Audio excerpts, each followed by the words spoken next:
L'arancia di Ribera DOP chiude con un lavorato record di 14,5 milioni di chilogrammi, consolidando un trend di crescita ormai strutturale nonostante una riduzione di circa 40 giorni del periodo di raccolta.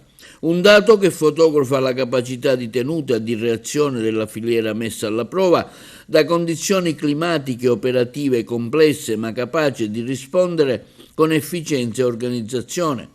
Un risultato che parla chiaro, ha commentato il presidente del Consorzio di tutela arancia di Ribera DOP, Salvatore Daino. Raggiungere questi numeri con una finestra di raccolta così ridotta significa che il sistema ha funzionato. La filiera ha dimostrato compattezza, qualità e grande capacità di adattamento.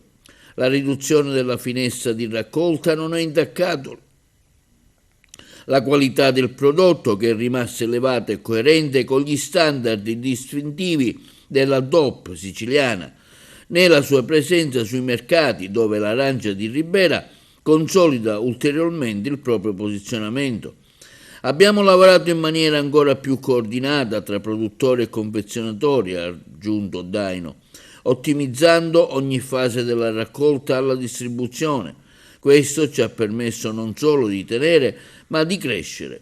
Il traguardo dei 14,5 milioni di chili rappresenta non solo un record quantitativo, ma anche un indicatore della solidità di un comparto che guarda avanti puntando su qualità, identità territoriale e competitività.